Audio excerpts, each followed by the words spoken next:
the inside has become total vacuum, so the doorway gets sucked in.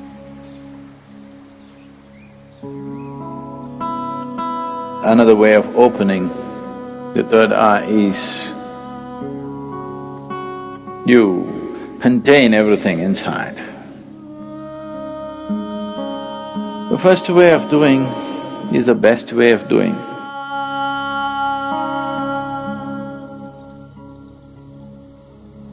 The most significant aspect of Shiva is that he opened his third eye.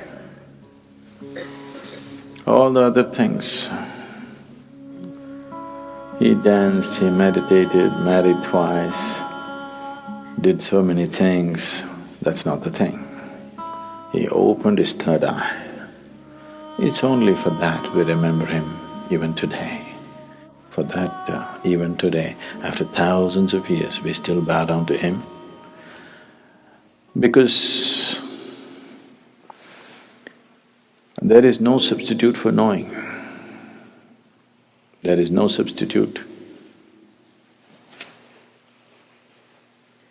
for knowing means. And there is no way to know unless your perception goes beyond your present levels of perception. Unless your ability to see is enhanced beyond its present limitations, there is no way to know.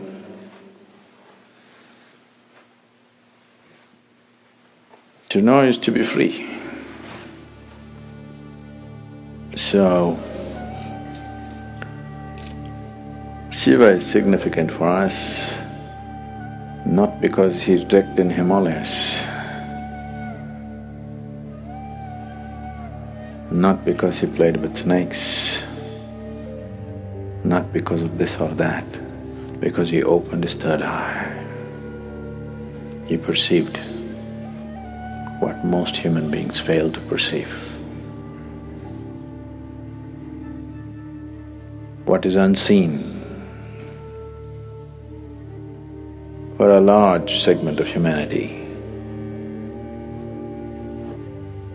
became a normal part of his vision. That's what third eye means.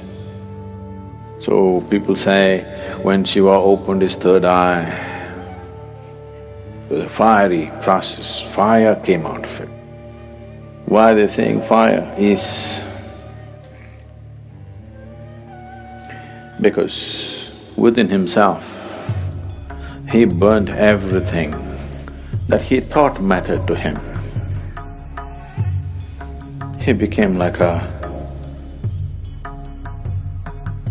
fire chamber, like a kiln, that within himself he burnt everything that can be burnt.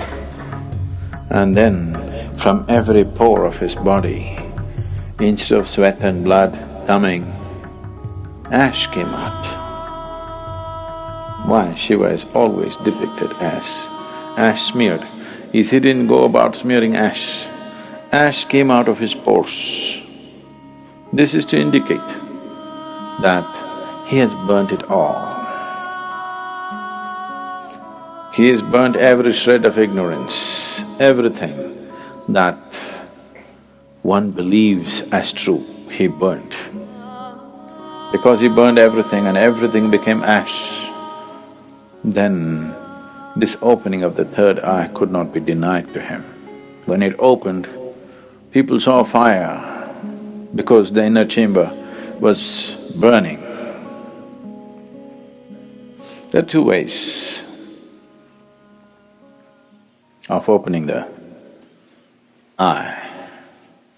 One way is the inside has become total vacuum, so the doorway gets sucked in and naturally has to open. The doorway becomes limp and falls inward because there is nothing. He simply burnt not only his thought, not only his emotion, not just his relationships and possessions, he's just burnt his very being.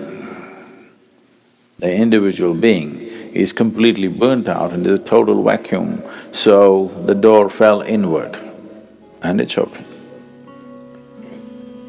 So people saw fire because it was burning still.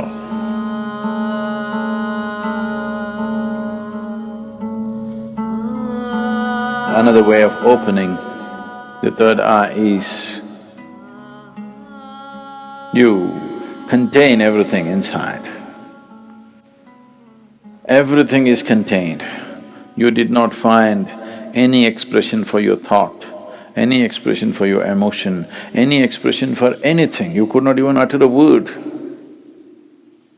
See, if you remain silent for 4 days, on the 5th day, you feel like singing suddenly. If you don't know how to sing, you want to howl like a wolf. Huh? Because you want to let go. You didn't let go anything, so much pressure built up, and this door got knocked open from inside. This is another way to do it. The first way of doing is the best way of doing, because if you open it by building pressure, it opens up today and again tomorrow it may just shut itself. Or before enough pressure builds up and this opens, something else freaks in you and you run away. Yes. Because the pressure builds up in such a way, if you have to hold it, you need… because you don't know what's happening, it looks like torture. It looks like 7th degree torture. If you're putting yourself through the whole process, then definitely your mind will ask, what is the point of going through this torture? Because it's a lot of torture.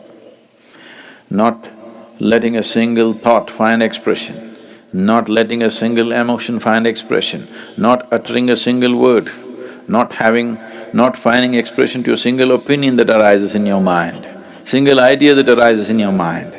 Oh, it'll burst you somewhere. If you hold everything intact, this will open, otherwise something else will freak. But you are a little… you're diplomatic. You believe in the middle path. That means you don't wish to get anywhere. People who believe in the middle path, they're determined not to get anywhere in their life. Middle path means just your comfort zone. Neither this nor that. Either you become empty, the sheer power of vacuum will open it, or you build up pressure in you, it'll burst open. 2 ways of opening. Middle path means you are a professional bullshitter. Really. Full-time bullshitter you are, not professional. Profession means they do it only part-time, right? They do it only certain times of the day. It doesn't matter where you go, you do your own stuff. Middle path. Middle path is a way of not getting anywhere, and after some time thinking, this doesn't go anywhere. Right now you're walking on the street, suddenly you found a big rock, there are only 2 ways to go, either this way or this way. This way a tiger is growling, this way there's fire burning. You think the best thing is middle path, that is to go into the rock. Obviously this is not going to go anywhere. This will give you good exercise for some time. If you try to go into the rock, it's a good exercise, really, it'll build a lot of good muscle if you take the middle path. It's just that you don't go anywhere.